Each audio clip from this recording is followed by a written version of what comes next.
Primeira epístola do apóstolo João, no capítulo 4.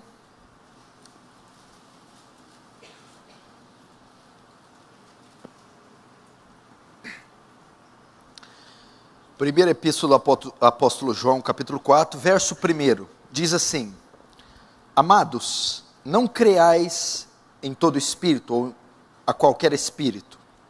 Antes, provai os espíritos, se procedem de Deus, porque muitos falsos profetas têm saído pelo mundo afora.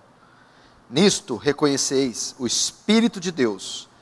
Todo espírito que confessa que Jesus Cristo veio em carne é de Deus. E todo espírito que não confessa a Jesus não procede de Deus.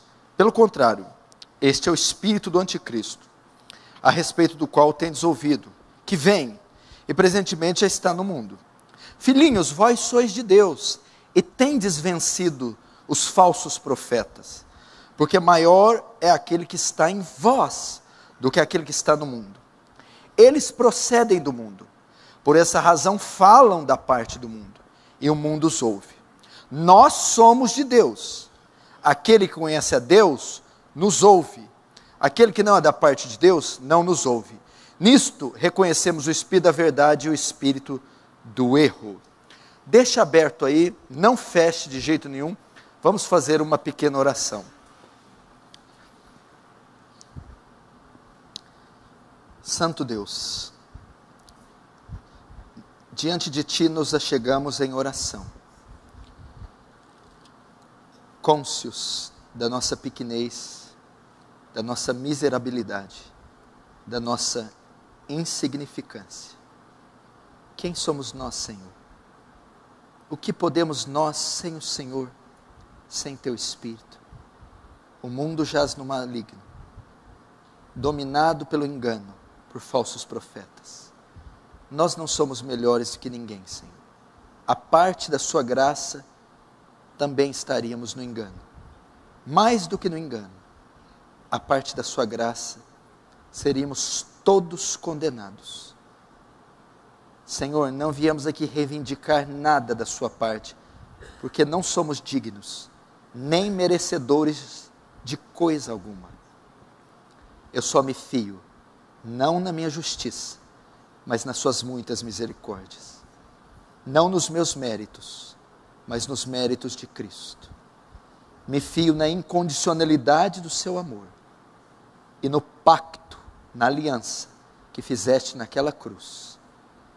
Fiado no seu pacto, no seu amor, eu rogo, despeja da tua graça aqui e abre o entendimento de todos, até dos incultos e incautos, e revela-nos a profundidade dos teus decretos, da tua palavra. Que o temor e o tremor de Deus recaia sobre esse salão, que o seu reino avance, que o Senhor receba a glória para si, e que o Senhor nos conforme à imagem do seu Filho. Em nome de Jesus. Amém.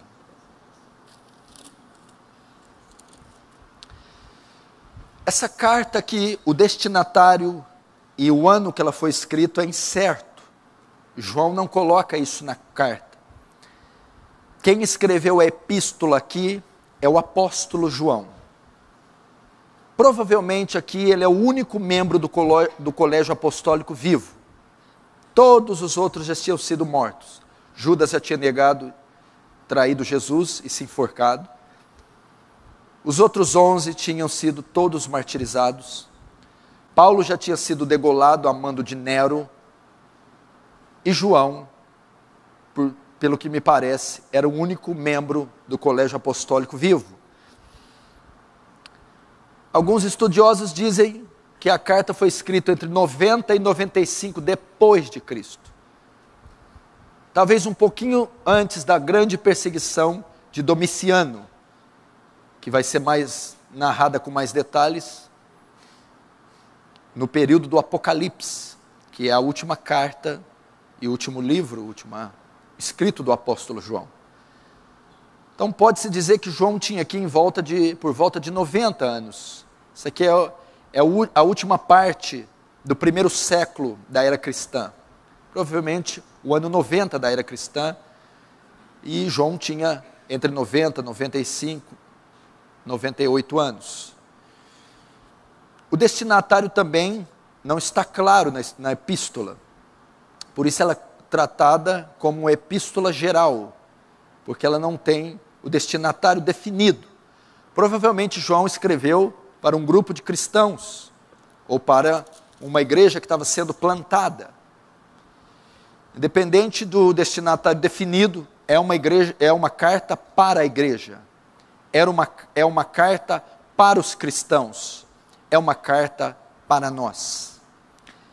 Esse é mais ou menos o pano de fundo de onde foi escrita essa epístola. O principal papel dessa epístola é confirmar a salvação dos irmãos, bem como a combater as heresias, principalmente essa que estava se tornando forte no final do primeiro século, o gnosticismo. Os primeiros anos da igreja, o maior defensor da fé foi o apóstolo Paulo, e a maior heresia que ameaçava a igreja era o judaísmo, que Paulo combateu severamente, principalmente com epístolas aos Gálatas. Muitos judeus queriam obrigar os cristãos a guardar a lei. Agora, no final do século I, uma nova ameaça, e tão poderosa ou mais do que o judaísmo, o gnosticismo. O gnosticismo ensinava uma espécie de dualismo, dizendo que Jesus, se era divino, não poderia ter parte humana, não podia ter carne. O gnosticismo acreditava que a matéria em si mesma é má, só o espírito que é bom. Então, se Cristo é Deus, é divino e é bom, ele não pode ter parte humana. Então, Cristo é só divino, Cristo não é humano. Isso é uma heresia, porque se Cristo não é humano, a expiação não pode ser concluída e nós não podemos ser salvos, porque para nós sermos salvos, deveria ter um substituto para morrer no nosso lugar, e o substituto deveria ser 100% humano. Cristo foi 100% humano. E ao combater o gnosticismo, que era uma heresia, no capítulo 4 ele dedica a maior parte do capítulo para combater esta heresia e os seus proponentes, os seus propagadores, os quais ele vai chamar de falsos profetas, falsos mestres. E ele dá uma dica para a igreja, para os cristãos, como ele pode se livrar, como ele pode lidar com os falsos profetas, com o engano que ameaçava a igreja. Ele vai dizer: provai os espíritos. Provai os espíritos. E é sobre isso que eu quero pregar essa noite. Provai os espíritos. Provai os pastores. Provai os congressos. Provai os seminários. Provai os líderes. Provai as igrejas. Provai os movimentos. Provai os moveres. Submeta-os a um teste para saberem, ou para saber, se eles são de Deus, se são bíblicos, se são autênticos. Essa é a proposta de João e esta é a minha pregação. Por que ele vai dizer isso? Por conta do crescimento devastador das heresias já no final do século I da era cristã. Por causa do crescimento e da proliferação gigantesca de falsos pastores, falsos mestres, falsos obreiros, falsos apóstolos. Como então se prevenir do engano deles? Já que não temos condição de pará-los, não temos condição de estancar seu crescimento. Eles estarão por todas as partes. Como então discerni-los? Como saber se são falsos ou não? Submetendo-os a um teste, a um exame. Da mesma sorte, nós, 21 séculos depois de João, ou depois que essa epístola foi escrita, nós vivemos um tempo de crescimento de heresias e falsos profetas como nunca houve antes na história. O mundo está vivendo o maior florescer de falsos profetas da história. Hoje você vê igrejas evangélicas em cada esquina da cidade, denominações das mais diversas. E o Brasil, em especial, é o país que mais cedia conferências evangélicas. É o país que mais realiza congressos evangélicos. É um dos países que mais realiza seminários evangélicos. O crescimento evangélico no Brasil está a todo vapor. Igrejas em cada esquina da cidade e do país. Conheci uma cidade que em cada 200 metros tinha uma igreja evangélica. De 200 em 200 metros tinha uma igreja evangélica. É a maior cidade com o número de igrejas evangélicas do Brasil. Denominações que você não tem condição nenhuma de memorizar a diversidade das nomenclaturas, dos títulos dessas denominações. É um país que o evangelicalismo está explodindo. Fato é que a quantidade de pregadores norte-americanos que vêm ministrar no Brasil todos os anos é gigantesca.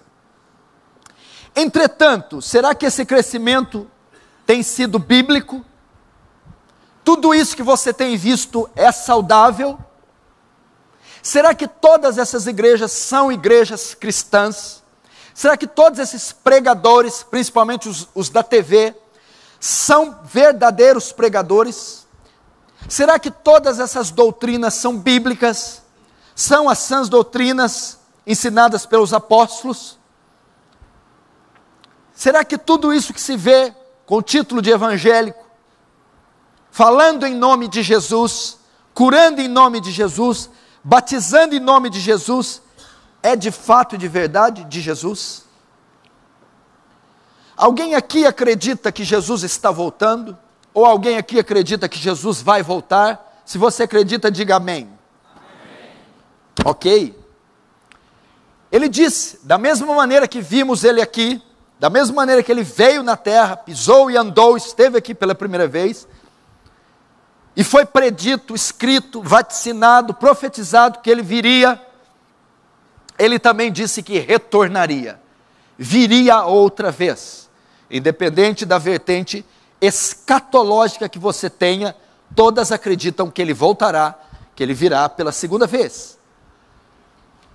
No entanto, ele não deixou nenhuma data definida para sua volta, isso é claro, e aqueles que se aventuraram em marcar data para a volta, cometeram grandes gafes equívocos, e falaram heresias, como Valnice Milhomes, mas ele disse que voltaria, mas não marcou data, mas ele deixou sinais para que a igreja soubesse, ao vê-los, que a volta dele estaria perto. Todos aqui disseram que acreditam na volta de Jesus. E muitos aqui, eu creio que a maioria, entende que essa volta se aproxima a cada dia. Nós estamos próximos à volta de Jesus. A nossa geração já tem tecnologia, ela já tem estrutura para cumprir todas as profecias e receber já a Jesus. É possível que ele volte em nossa geração até 30, 40 anos? É muito possível, muito possível. Jesus está voltando. Ele deixou sinais, os quais todos que estão aqui têm visto desde o seu nascimento. Guerras, rumores de guerras, fomes, pestes, terremotos, epidemias. Você sabe que o mundo é assolado por epidemias há muitos anos, o flagelo do câncer, e do vírus HIV, da AIDS. Agora tivemos epidemias recentes, gripe suína, gripe aviária, Zika vírus, Ebola, devastando milhões. Fomes, 1/3 da população mundial passa fome. Guerras e rumores de guerras. Você pode escolher o nome da guerra. Guerra Fria, Guerra Santa, Guerra Civil. Primeira Guerra, Segunda Guerra. Guerras e rumores de guerras. O Rio de Janeiro, 4 anos atrás, tivemos uma guerra civil. Todos esses sinais evidenciam terremotos, furacões, enchentes. Nos últimos 10 anos, a humanidade nunca viu nada igual. Aí você diz para mim, pastor, mas esses sinais sempre tiveram. Então eu não posso me fiar nesses sinais para falar que Jesus vai voltar. Querido, os sinais se repetirão, mas à medida que a volta de Jesus se aproxima, os sinais iriam se intensificar. Quando eu era pequeno, um grande terremoto acontecia a cada 10 anos. Hoje acontece todos os meses.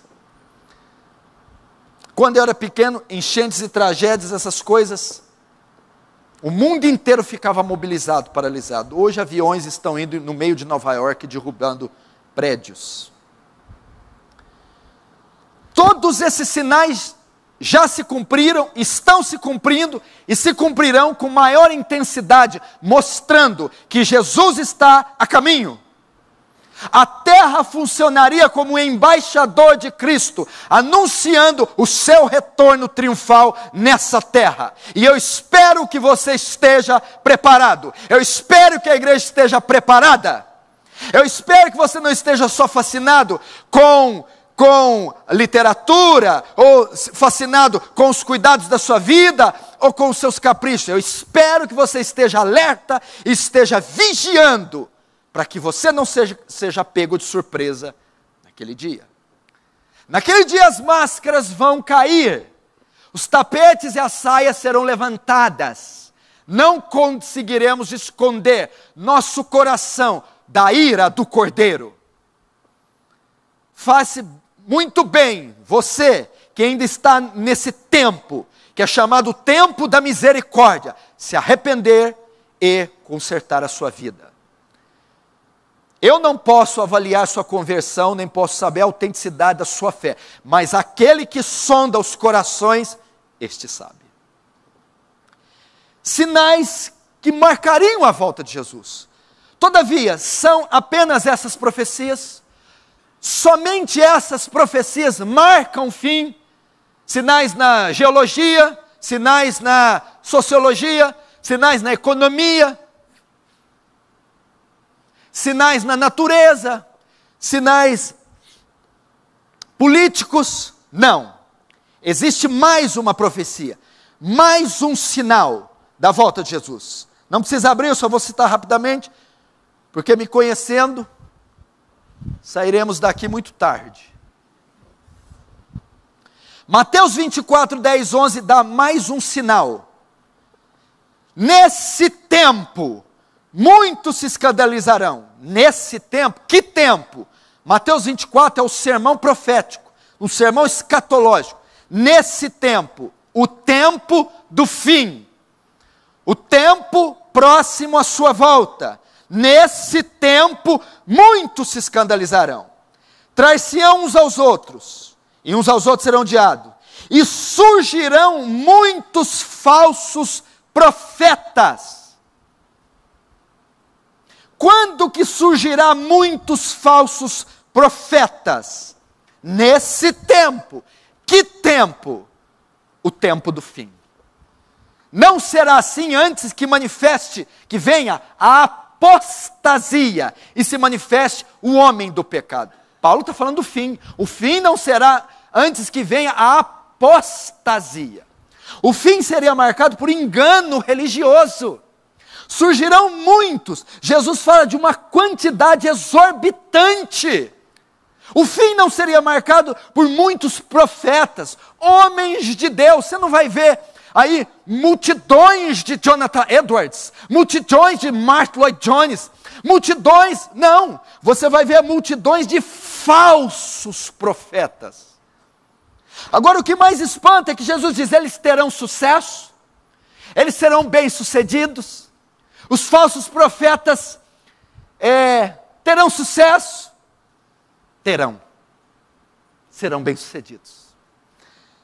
Surgirão muitos falsos profetas e enganarão a poucos, enganarão a alguns, enganarão um punhado, não, enganarão a muitos. Os falsos profetas farão um sucesso danado.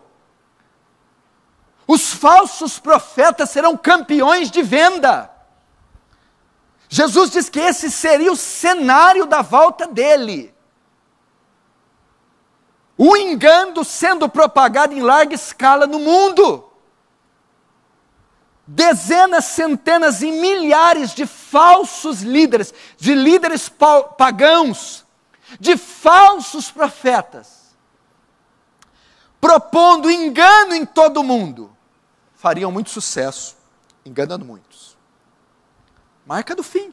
1 Timóteo 4,1 diz assim, escute, mas o Espírito expressamente diz que nos últimos tempos, uma profecia dada pelo apóstolo Paulo do Espírito Santo, o Espírito que é o Espírito que está aqui, Paulo está se referindo ao Espírito Santo, expressamente, ele está dizendo, olha só, o Espírito diz com urgência, que nos últimos tempos, apostatarão alguns da fé, dando ouvido a espíritos enganadores e doutrinas de demônios.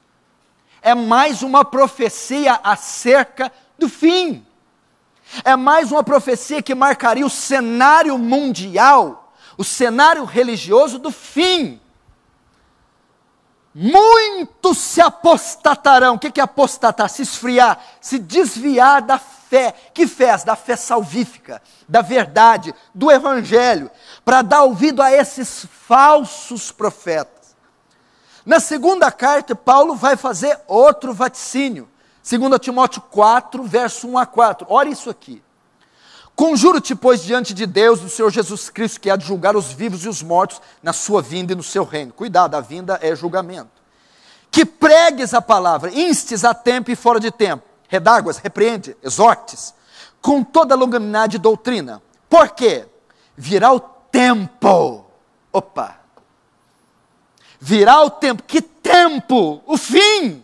Virá o tempo em que não suportarão a sã doutrina, mas tendo comichão, coceira nos ouvidos, amontoarão para si, Joel Osteen, Benny Hinn, Kenneth Copeland, Silas Malafaia, Marco Feliciano, Edir Macedo, Valdomiro Santiago, amontoarão para si homens, doutores, pastores, conforme as suas próprias concupiscências, os seus próprios desejos, e desviarão os ouvidos da verdade, voltando às fábulas. O que se prega hoje na TV não é uma fábula, é um conto de fada. O que você ouviu aqui, os vídeos que o irmão Justin postou, daqueles pastores falando, não são fábulas, piadas. A Bíblia agora aqui faz uma profecia, presta atenção, que você nunca pensou, é fácil culpar só os falsos profetas. Essa segunda profecia não recai sobre eles, recai sobre o povo. Ele está dizendo aqui, é do povo, é dos fiéis. Ele diz aqui que chegará o tempo que não suportarão, as massas não querem a verdade, as massas não suportam a verdade, a sã doutrina, mas elas amontoam, juntam, formam, esculpem, fazem para si mestres, pastores, doutores, conforme seu próprio desejo, sua própria cobiça, sua própria concupiscência. Então eles desviam os ouvidos da verdade, é por isso que você vê esses mega templos. Eles desviam os ouvidos da verdade, pregadores cristocêntricos, para se voltar à fábula, à mentira, ao engano. Isso marcaria o fim. 2 Pedro 2, 1, 3. E também houve entre o povo falsos profetas. Pedro está falando aqui do período dele e do Antigo Testamento. sempre houve essa raça, falso profeta. 2 Pedro 2, 1, 3. E também houve entre o povo falsos profetas, como entre vós haverá. Futuro. Quando que haverá? No fim. Haverá também falsos doutores, olha só, que introduzirão encobertamente heresias de perdição e negarão o Senhor que os resgatou, trazendo sobre si mesmo repentina perdição ou destruição. E muitos seguirão suas dissoluções. Olha aqui o sucesso dos falsos profetas. Muitos, pelos quais será blasfemado o caminho da verdade, e por avareza farão de vós negócio com palavras fingidas, sobre os quais de largo tempo não será tardia a sua sentença, e a sua perdição não dormita.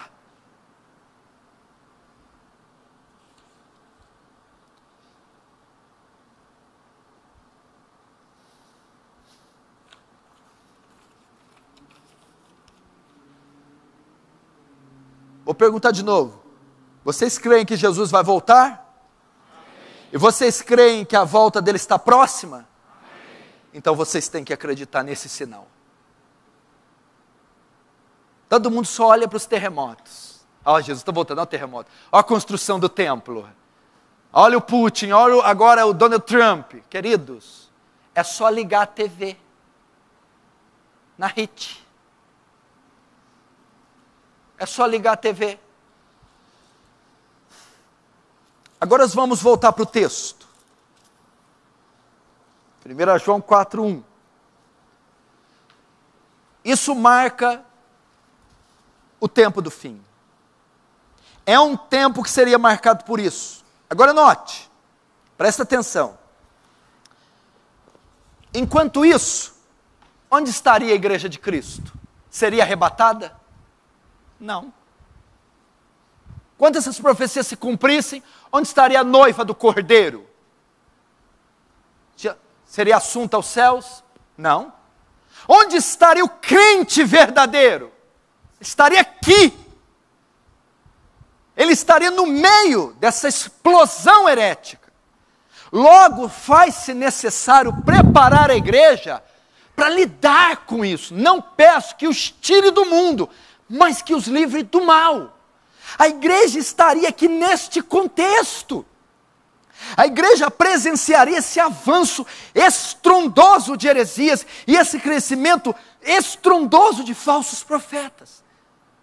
Então a igreja de Cristo deveria aprender, e nós estamos nesse tempo, e nós estamos assistindo esse crescimento. Logo, nós necessitamos aprender como lidar com isso, como não sermos enganados, como discernirmos a verdade do erro. É por isso que a epístola foi escrita, e é por isso que eu estou aqui pregando esse capítulo. Você vai aprender, porque você é a última geração.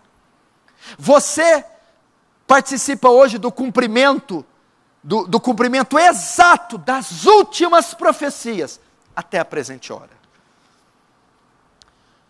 O texto começa assim: amados. Amados. Por que ele começa o termo com amados? É interessante você notar que a carta, ela, apesar de não ter um destinatário, apesar de ela não narrar a identidade geográfica para onde a carta foi, ela narra a categoria de pessoas que ela foi enviada. Foi enviada para uma classe específica de pessoas. Não sabemos o lugar exato, mas sabemos para quem foi. Quando ele diz amados, é um termo que ele está usando para identificar o povo de Deus, os crentes, a igreja. O amado aqui é amado por Deus, perdoado, remido, eleito, escolhido. A carta foi enviada a uma igreja. Essa mensagem é uma mensagem enviada à igreja de hoje. Não é uma mensagem para os ímpios. Não é uma mensagem universal. não é uma mensagem para todos os povos, é uma mensagem de alerta para a igreja, é uma mensagem de advertência para a igreja, é uma mensagem destinada ao povo de Deus, a mim e a você. Logo, a Bíblia diz que nenhuma profecia é de particular interpretação. A Bíblia diz que a palavra de Deus é inspirada. Logo, João capítulo 4, verso 1 a 8, é uma profecia. O Espírito de Deus está aqui falando hoje. Essa mensagem é para você e para mim. Aquele que tem ouvidos, ouça o que o Espírito diz às igrejas.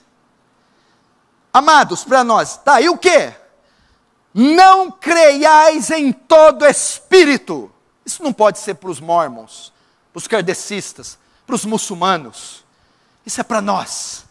E qual é a advertência que João faz? Qual é a palavra que João tem para a igreja? Qual é a advertência que o Espírito de Deus faz para nós hoje, nesse tempo recheado de falsos profetas? Ele diz: amados, não creiais em todo espírito. Não creiais em todo espírito. O que quer dizer a palavra creiais aqui?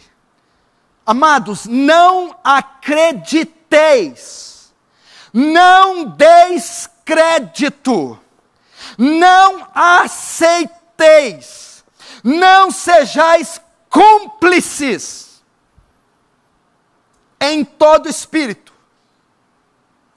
em qualquer espírito. O que João está querendo dizer aqui é, essa palavra espírito, depois vou te explicar com mais detalhes, eu posso identificar ela como pessoa, movimento, manifestação, ou manifestações, pregadores, ensinos ou doutrinas. O que João está dizendo? Igreja, não acrediteis em qualquer pastor.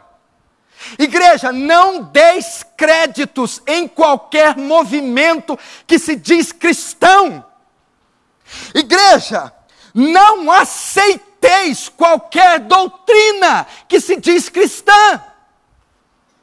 Olha como o texto aqui no grego é enfático.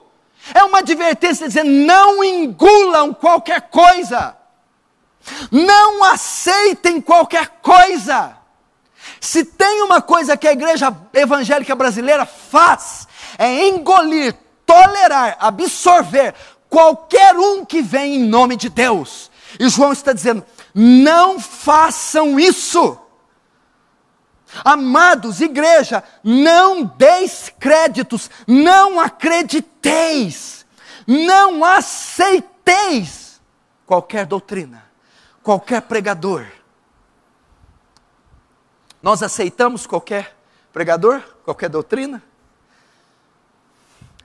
Olha o que Paulo fala em Efésios 4,14, o que o pastor Justin pregou hoje. Para que não sejais mais meninos, inconstantes, levados em roda por todo vento de doutrina, pelo engano dos homens, que com astúcia enganam fraudulosamente. Eu posso parafrasear esse versículo com o que João está dizendo: amados, não creiais em todos os espíritos. Amados, não sejais meninos inconstantes, levados por todo vento de doutrina. A igreja evangélica brasileira é menina. O que quer dizer menino aqui? Sem discernimento, imaturo, sem consciência bíblica, teológica. Depois ele dá a característica do menino: não sejais como meninos inconstantes. O que é o menino inconstante, a figura aqui? Você já deu um brinquedo para ele? Ele quer, chora, quer o brinquedo, passa na frente da loja, chora. Você vai e compra. Ele queria, ficou o mês inteiro pedindo. Você dá o brinquedo. Passa 2 horas brincando, ele já deixou o brinquedo, mãe, eu quero outro. Fica de um lado para o lado, inconstante. Não sabe discernir, não sabe o que quer. Levado de um lado para o outro. Os cristãos brasileiros, eles são atraídos pelas novidades do mercado da fé. Ah, saiu um livro novo, ele vai e compra. Ah, tem uma conferência ali, ele vai. Ah, tem um programa ali, ele vai. Tem alguém fazendo milagres ali, ele vai. Ele é levado como menino. Não sejais como meninos, ou seja, sem discernimento. Principalmente a ala pentecostal, a ala carismática. Ela não tem discernimento. Falou em nome de Deus, enrolou a língua, rodou um pouquinho. Ah, meu, sai da frente. Sai da frente.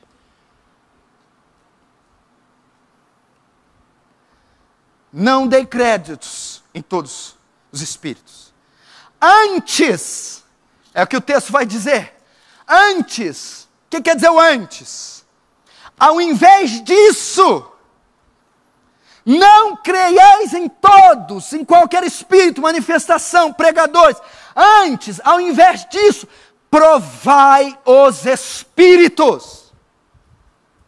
O que quer dizer o provai aqui no grego? Dokimazo. É uma palavra usada na metalúrgica para purificar o metal. É para testar a pureza do metal, se uma coisa é genuína ou não. Eles usavam a palavra dokimazo. Quando João fala antes provai, dokimazo é teste, exame, verificar se uma coisa é genuína ou não. Amados, não creiais em todo espírito, antes submeta-os a um teste. Examinai os espíritos, provai os espíritos, testai para ver se são genuínos ou não, se são bíblicos ou não, se procedem de Deus ou não, se são teocêntricos ou não, se são cristocêntricos ou não. Não engulam qualquer heresia e babaquice gospel. Não é de maravilhar que até Satanás se transfigura em anjo de luz. Querido, o diabo não aparece de garfo e tridente, rabo. Diabo vai transfigurado de anjo de luz. E quem que o diabo transfigurado de anjo de luz pega? O menino inconstante. Aquele que não faz um exame da comida que está comendo. Testai os espíritos. A palavra aqui é teste, prove-os, examine-os. O que João está querendo dizer? Trazendo para o nosso contexto. Irmãos, não acredite em todo o movimento. Antes, teste-os. Teste esses livros. Submeta a um exame essa conferência. Teste esse pregador. Examine esse grupo de louvor, esse CD evangélico, esse cantor cristão. Examine-o à luz das Escrituras. Teste esse movimento. Ah, pastor, está tendo um avivamento lá na Coreia do Norte. Lá em Toronto. Ah, pelo Michael W. Smith. Lá na Igreja Batista da Lagoinha. Eu não nego, eu não rejeito a ideia de haver um avivamento. Pode haver. Teste-o. Submeta-o. Compare esse avivamento com o avivamento de Jonathan Edwards. Compare esse avivamento com o avivamento de John Wesley e George Whitefield. Compare-o, teste-o. Vamos saber se é de Deus. Pega, eu desafio você, ir na tua casa, pegar os CDs, abra, leia as letras. Vê se são bíblicas. Eu desafio você pegar as pregações desses pastores, abra a Bíblia e examine. Teste. É isso que ele está dizendo.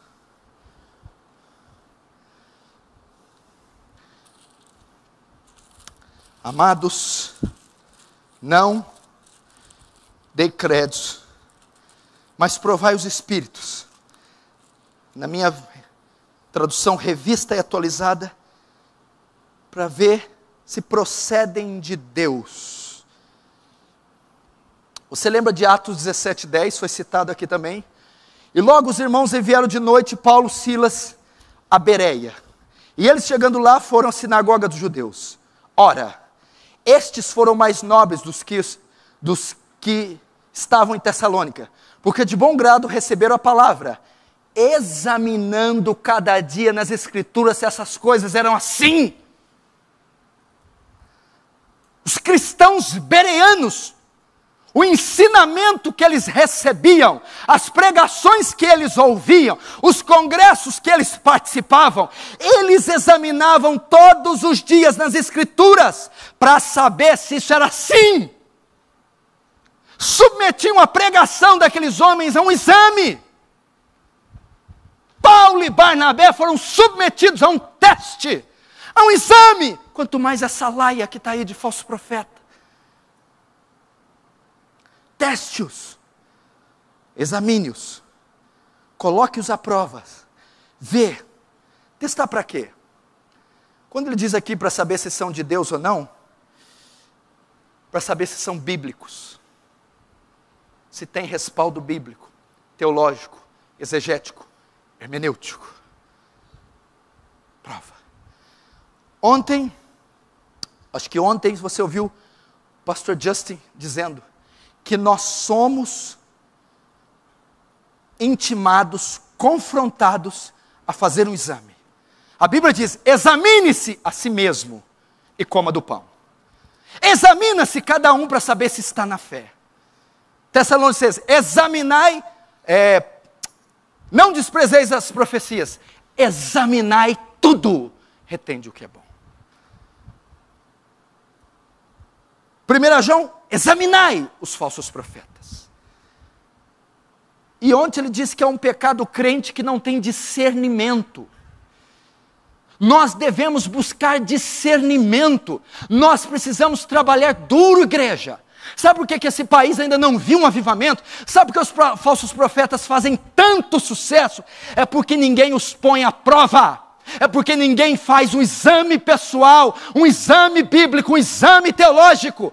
Põe à prova esses movimentos, põe à prova esses pastores, põe à prova esses livros, põe à prova esses falsos avivamentos, e eles cairão por terra, e as máscaras cairão, será desvelado o engano.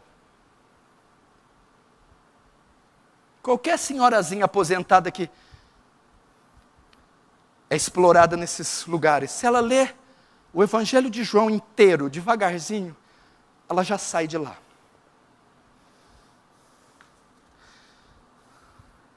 Agora, por que João usa o termo espírito? Você sabe? Amados, provai os espíritos.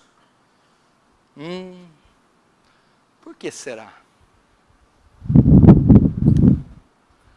Porque 2 Coríntios 10, verso 4, diz assim, as armas da nossa milícia não são carnais, mas poderosas em Deus para destruir fortalezas.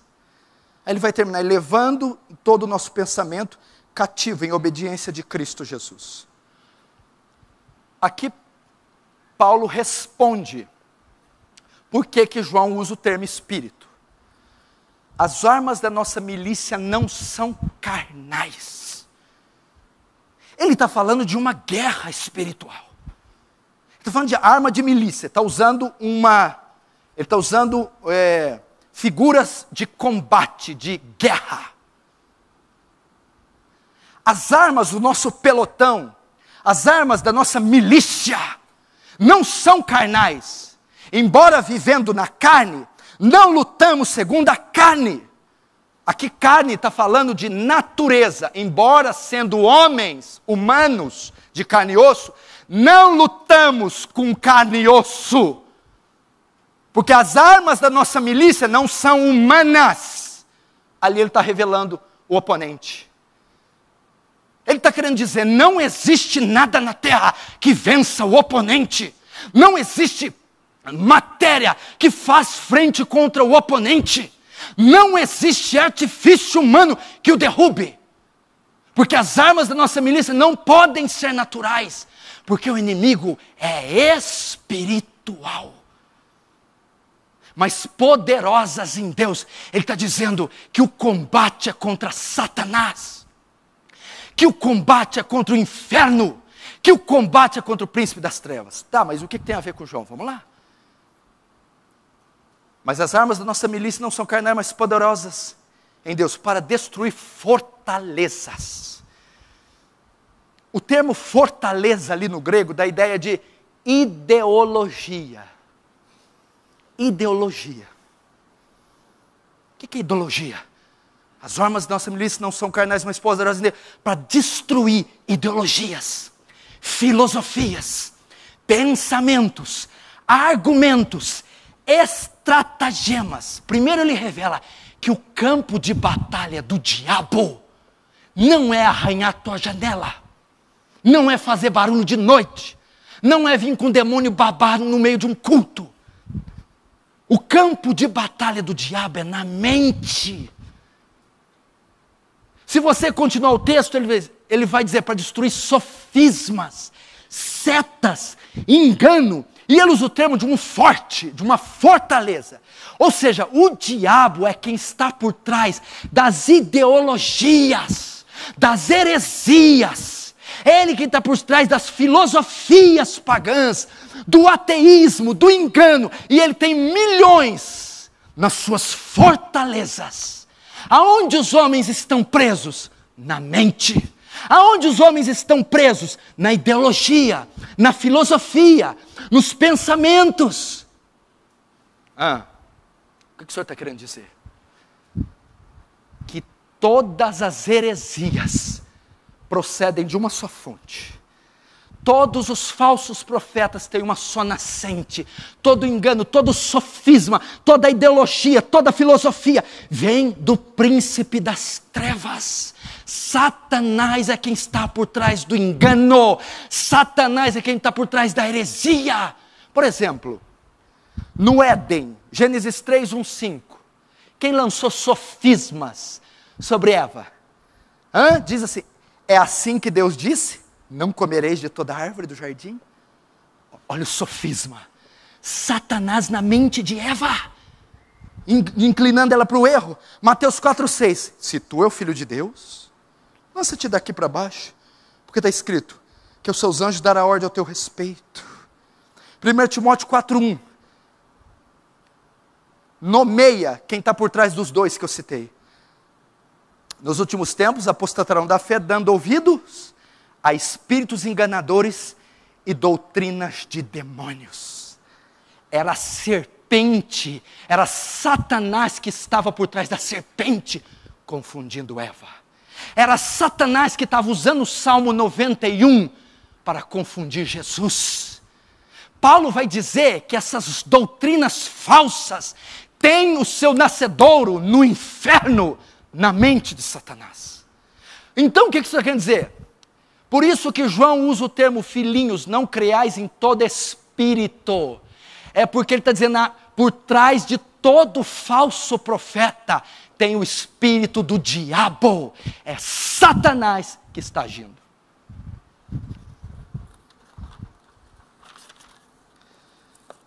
Você precisa saber disso. Ai, pastor, não fala assim daquele pastor. Querido, se é herege, se é falso profeta, se ensina engano, está inspirado por demônios. Eles são os criadores do engano. Eles são os criadores das heresias. É Satanás que é o criador do engano. Por isso João usa o termo espírito. John MacArthur diz isso. Ele afirma, por trás de cada falso profeta, há o espírito do diabo. Para você ver com quem nós estamos lidando. Por isso que você vê que essas heresias dão tão certo, dão tanto resultado, são tão ardilosas, engendradas, planejadas, porque tem a sua fonte no laboratório do engano, na mente de Satanás. Mas vamos continuar. Por isso ele usa o termo espírito. Verso 2. Nisto reconheceis o Espírito de Deus. Todo espírito que confessa que Jesus Cristo veio em carne é de Deus. E todo espírito que não confessa Jesus não procede de Deus. Pelo contrário, é o espírito do anticristo. Até aí.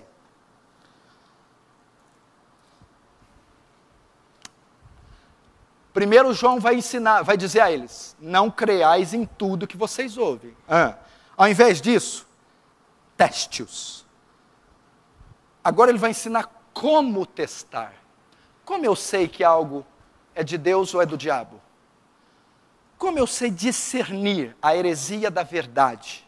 Aí ele vai dizer, olha, todo espírito, ou seja, todo movimento, todo pastor, todo seminário, todo livro, todo congresso, que confessa que Jesus Cristo veio em carne, esse espírito, movimento, pastor, pessoa, é de Deus. Mas todo espírito, movimento, pessoa, pastor, que não confessa Jesus, esse espírito não é de Deus, é um falso profeta. Por que ele usa isso? Pastor, se for esse o caso, não tem falso profeta nenhum no Brasil, porque se você perguntar para qualquer um, falso profeta, Jesus veio em carne, ele vai dizer, claro. Tem muita gente que vai até gostar, ainda bem que ele falou isso. Não queria deixar de ouvir ele. Não, mas você vai deixar. Até o final da conferência você vai deixar. Vamos voltar para o gnosticismo. O gnosticismo, ele negava a humanidade de Jesus. A carta foi direcionada a cristãos que estavam sendo ameaçados por essa principal seita, por esses falsos mestres que ensinavam o gnosticismo. Logo, João, ele especifica a carta, ou melhor, ele especifica a heresia a ser combatida com a carta. Todo espírito que confessa que Jesus vem em carne é de Deus. Esse não é falso profeta. Aquele que não confessa Jesus não é de Deus. Por quê? Os falsos profetas estavam atacando a cristologia da igreja. A principal doutrina da igreja. A cristologia, a doutrina de Cristo. Eles estavam negando uma das naturezas de Jesus. O gnosticismo acreditava, a palavra gnosticismo vem do grego gnosis, conhecimento. Do verbo grego gnosko, conhecer. E eles entendiam que a matéria é má, então tudo que é matéria é mal, o corpo humano é mau. Se Jesus é Deus, ele não pode ter nada mal, então Jesus não foi humano, Jesus era só divino. Os gnosticismos ensinavam que se Jesus andasse na praia, não ficava pegada, não tinha pegada. Negar isso é uma afronta, esse dualismo, porque para ser Jesus, ele tem que ser 100% homem, 100% Deus. É o que chamamos de união hipostática, que foi decidida no Concílio de Calcedônia, 451 depois de Cristo. O que é a união hipostática? As duas naturezas coexistem juntamente sem se misturar. Jesus é 100% homem e 100% Deus. Se você negar uma dessas naturezas, acabou o evangelho e o cristianismo. O gnosticismo não, ele é só Deus, ele não tem humanidade, porque a matéria é má, heresia.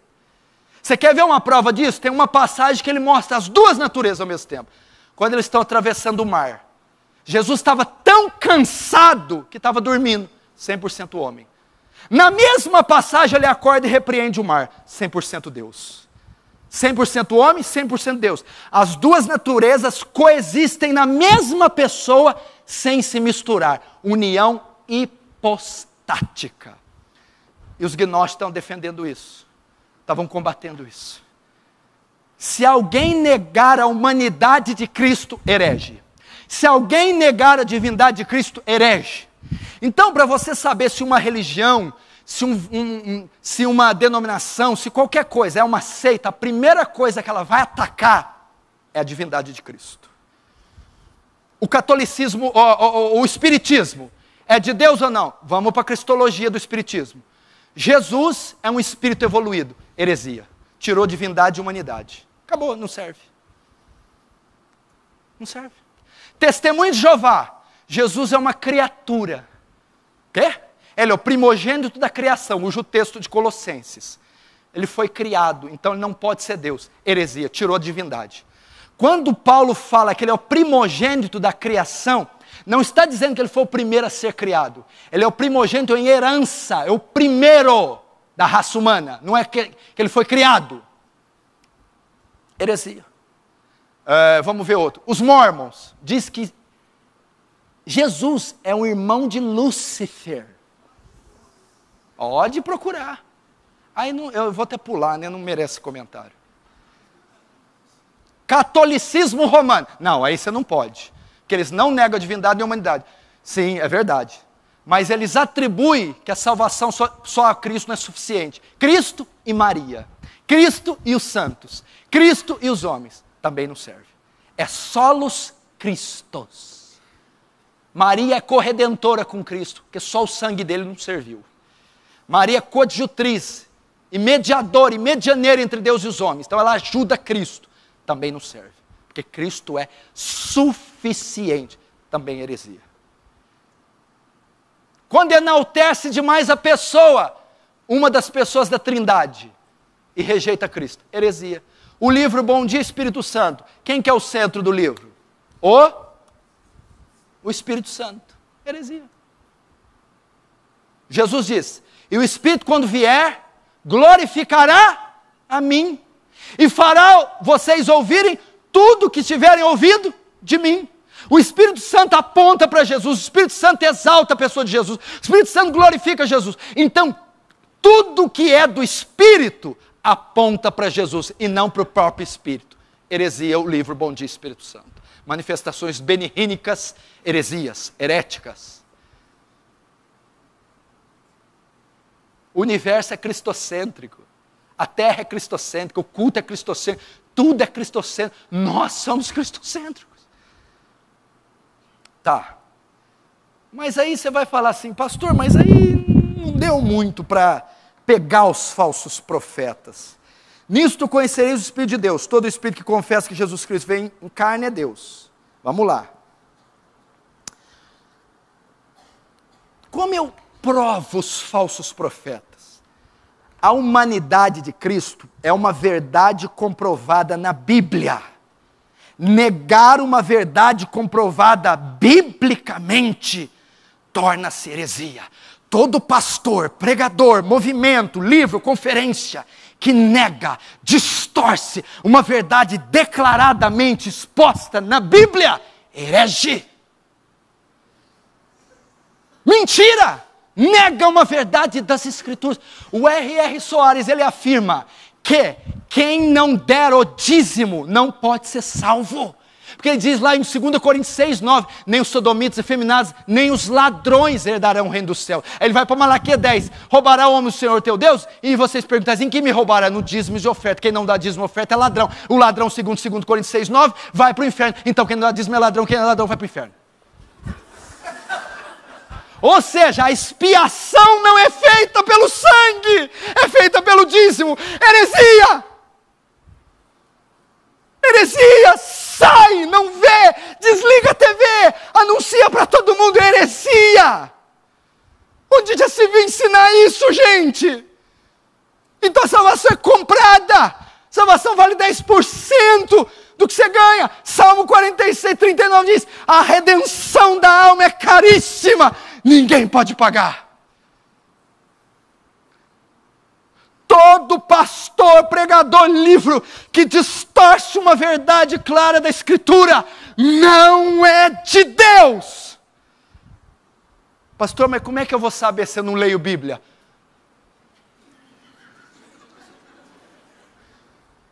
Quantos estão entendendo? Diz amém. Eu sei que na verdade alguns riem para não chorar, porque já bebeu tanto desse lixo. Vamos continuar. Verso 2, nisso reconheceis o Espírito de Deus, todo Espírito que confessa que Jesus Cristo veio em carne é de Deus, e todo Espírito que não confessa Jesus não procede de Deus, pelo contrário, este é o Espírito do Anticristo, a respeito do qual tendes ouvido, que vem e presentemente já está no mundo. Vamos lá para você entender isso aqui rapidamente que eu não tenho tempo. O que ele está querendo dizer aqui? Todo Espírito que não confessa Jesus não é de Deus, mas o Espírito do Anticristo.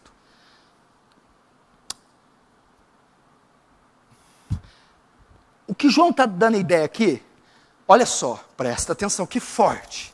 Ele não amacia com os falsos profetas, não. Todo falso profeta, meu Deus do céu, todo aquele que distorce torce a verdade, que engana, como esses abutres que você viu aqui nos vídeos e os que estão na igreja brasileira. Eles são tipos de um anticristo. Eles são anticristos. Eles são tipos de anticristo. É um tipo do anticristo. 1 João 2,18 diz assim, ó, filhinhos, já é a última hora, e como a viste, que vem o anticristo. Também agora muitos se têm feito anticristos, por onde conhecemos que já é a última hora. Esses falsos profetas são todos amostras grátis do anticristo. Ele fala assim, ó, muitos anticristos já estamos vendo agora, falsos profetas. Mas o anticristo há de vir ainda, é o anticristo escatológico, o último, a besta do Apocalipse. Antes vai haver protótipos dele, até que vem o definitivo e derradeiro, o escatológico. Ele está querendo dizer também que o espírito que vai operar no anticristo escatológico é o que opera nos falsos profetas. É isso que ele está dizendo. Então, é correto eu dizer que esses falsos profetas são anticristos? Corretíssimos. Corretíssimos. Agora o verso 4. Vamos lá. Filhinhos, vós sois de Deus e tendes vencido os falsos profetas, porque maior é aquele que está em vós do que aquele que está no mundo. Você não vai acreditar o que esse texto quer dizer. Olha que o verso 4 até o 3, ele estava amedrontando a igreja. Os cristãos estavam aterrorizados com a proporção e com a força e a violência dos anticristos, dos falsos profetas. Agora ele dá um versículo de segurança. Mas com vocês, filhinhos, vós sois de Deus, vós sois crentes, vós sois salvos, em vós habitai o Espírito de Deus, e tendes vencido os falsos profetas. Sabe o que ele está querendo dizer aqui? Por causa do Espírito de Deus que habita em vocês, vocês não podem ser enganados pelos falsos profetas. Ele está dizendo que o verdadeiro crente, ele discerne uma comida podre quando come. O verdadeiro crente discerne o livro, a pregação, o louvor, o culto, o pastor que ele está ouvindo. O verdadeiro crente não pode ser enganado por muito tempo. Ele está dizendo, filhinhos, calma. Vocês já têm vencido os falsos profetas. Lembra o que o Justin falou onde? Porque maior o que está em vós. Quem que está em vós? O Espírito Santo, do que aquele que está no mundo. O Espírito do Anticristo. Ou seja, o Espírito de Deus é poderoso o suficiente para nos fazer discernir o engano, para nos fazer detectar a heresia. Significa que se alguém engole isso regularmente, é porque nunca nasceu de novo. Eu vou te dar um exemplo aqui, ó. Quem é crente verdadeiro aqui? Vamos lá. Você vai entender o que esse versículo quer dizer. É isso aqui, ó. Quem é crente verdadeiro? Eu dou um CD para você, de um falso profeta que você não conhece. Ou eu te levo num culto. Ou você ouve um louvor. Você é crente verdadeiro. Você está ouvindo aquela pregação. Você nunca viu esse pregador. Você está vendo aquela unção, aquele mover. Você não sabe quem é, nunca viu. Aí você faz assim. Eu não conheço essa doutrina direito que ele está pregando. Não li esse livro. Nunca vi esse homem, mas eu não sinto paz nisso não. Não recebo isso aí. Tem algo no meu coração que não deixa dar liga. É o discernimento de Deus que está em você, mesmo que você não conheça. Pode dar um livro aí de herege para um crente verdadeiro. 1, 2, na 5ª página, isso aqui está estranho. Na 10ª, heresia. Na 30ª, o livro está queimando. Por quê? Vós tendes vencido os falsos profetas. Mas como, João? Filhinhos, Eles não pegarão vocês. Filhinhos, vocês não serão surpreendidos. Por quê? Porque o Espírito de Deus está em vocês. E ele é maior que o espírito do anticristo. Vamos continuar. Verso 5. Olha que coisa forte. Agora o verso 5. Eu estou terminando, não fique nervoso. Vai mostrar o tema da pregação dos falsos profetas. Você quer saber o tema da pregação? Nós vamos saber da onde eles vêm e o tema da pregação deles. Verso 5. Filhinhos, eles procedem do mundo. Primeiro, quem são os falsos profetas? Talvez tem gente aqui muito inocente e não saiba. Filhinhos, eles procedem do mundo. Aqui vai ser simples. Todo falso profeta é ímpio. Eles procedem do mundo. Eles quem? Os falsos profetas. Não existe um pregador, não existe um movimento desse herege que é convertido. Nenhum fala pelo Espírito de Deus, nenhum é sincero, eles nunca nasceram de novo, eles não são salvos, nunca foram salvos. Se vão ser, não sei, Deus sabe, mas eles não são. Filhinhos, eles procedem do mundo, eles são ímpios, eles não têm o Espírito de Deus, eles não foram regenerados, não nasceram de novo, eles nunca foram salvos. Primeiro, quem eles são? Segundo, o tema da pregação deles. Filhinhos, eles procedem do mundo. Por essa razão, falam da parte do mundo. Falam da parte do mundo. Qual é o tema da mensagem? Olha como você identifica um falso profeta. Fala da parte do mundo. A mensagem deles é centrada no triunfalismo, na autoajuda, na teologia da prosperidade. Falam o que o mundo quer. Falam das benesses do mundo, das novidades do mundo. Você quer discernir um falso profeta? Eu vou te dar um exemplo ao contrário, como você faz. Assiste ele. Menciona doutrina da expiação, da adoção, da imputação, justificação pela fé somente. Falam da regeneração, santificação. Esquece. Falam da propiciação. Pergunta para eles o que é propiciação. Pergunta lá. Como é que um pregador pode se dizer cristocêntrico de Deus, teu Espírito de Deus, se ele nunca pregou as principais doutrinas da fé? Do mundo são. Eles procedem do mundo, por essa razão falam da parte do mundo. Confissão positiva, teologia da prosperidade, autoajuda, triunfalismo. Essa é a mensagem. Primeiro, qual a identidade deles? Quem eles são? Ímpios. Segundo, qual a mensagem deles? Antropocêntrica. Terceiro, qual é o público deles?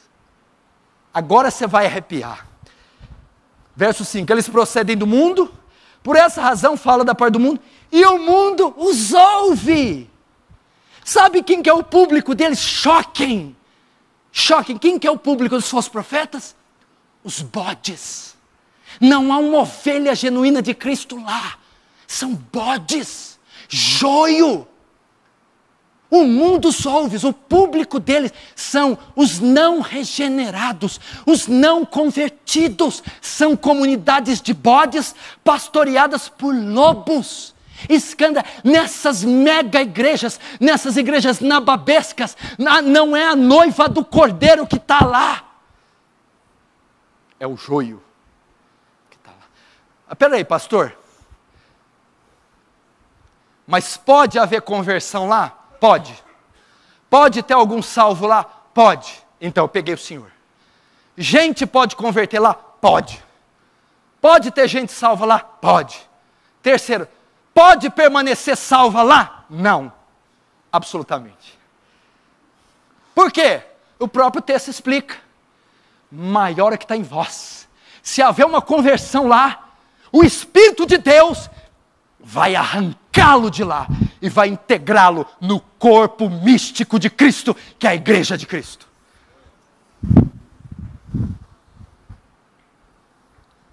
Agora o verso 6. E aí eu estou quase terminando.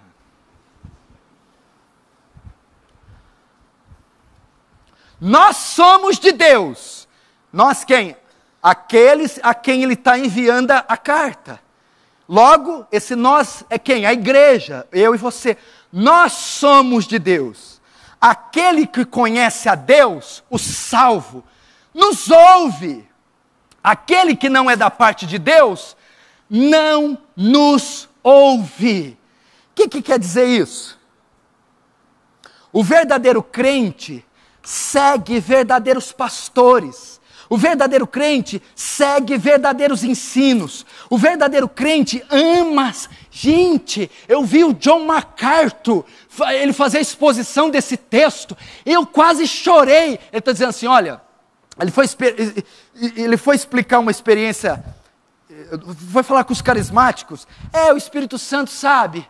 A gente não vê, a gente não sabe, a gente não conhece. Ele falou, olha queridos, o Espírito Santo dá evidência sim. Mesmo a gente não sabendo de onde. Ele vai dizer, eu tenho um grande amor pela palavra, eu amo a palavra com todo o meu coração, eu dou minha vida pela verdade, eu amo a verdade, eu vivo a verdade, eu prego a verdade, como nunca. Eu não sei de onde veio esse amor, mas eu sei que o dia que eu nasci de novo, o dia que eu me converti, esse amor pela verdade foi colocado no meu coração. E não é à toa que ele escreveu um livro, Guerra pela Verdade.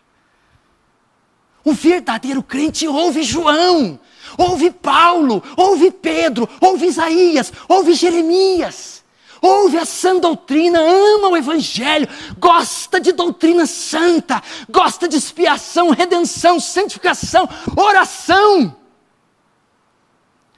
É isso que ele está dizendo, olha lá, nós somos de Deus, aquele que conhece a Deus nos ouve. O verdadeiro salvo gosta de palavra, gosta de verdade, não se sacia com essas doutrinas mirabolantes, fajutas. É isso que está dizendo, olha. O verdadeiro, nós somos de Deus, aquele que conhece Deus, ouve-nos. Aí segundo, aquele que não é de Deus não nos ouve. O bode não gosta de ver, cadê o Lucas Santana? Levanta a mão, eu nunca vi gostar de bode igual ele, levanta a mão. Cadê Lucas? Ah não, mas aí não é possível. Lucas, fica aí no final com o facão, aí bode, você pode... O verdadeiro crente segue o verdadeiro pastor. O bode não gosta de verdade. Aí ele termina, olha só, fechando como você conhece, como você faz o teste. Nisto reconhecemos o espírito da verdade e o espírito do erro. Nisto o quê? Nisto conhecemos o espírito da verdade e o espírito do anticristo. Nisso discernimos Satanás e o Espírito Santo. Como?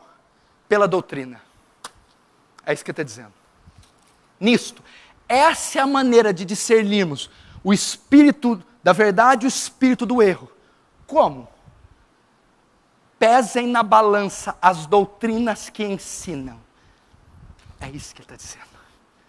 Nisto conheceremos o espírito da verdade pela doutrina que ensina. E o espírito do erro pela doutrina que ensina. E como faremos para saber se uma é do erro e uma é da verdade? Provando as doutrinas. Provando, testando as doutrinas. E assim... João fecha a epístola. Oh, igreja, que coisa gostosa isso aí. Compre aqueles livros, igreja. Compre Bíblias de estudo, igreja. Gaste horas debruçados em cima deste livro maravilhoso, igreja. Quanta coisa aqui, eu já li um pregador, não sei se é George Miller, diz que a Bíblia não pode ser lida. A Bíblia tem que ser garimpada. Há tesouros aqui, nele, Cristo, na Bíblia, todos os tesouros estão ocultos. Durma com esse livro, come esse livro, mastigue esse livro, estude de capa a capa, letra por letra, no hebraico, no grego, para que você saiba discernir os espíritos. Antes de um avivamento derramado pelo Espírito, temos que ter um avivamento bíblico, um avivamento de conhecimento, para sermos cristãos bereanos.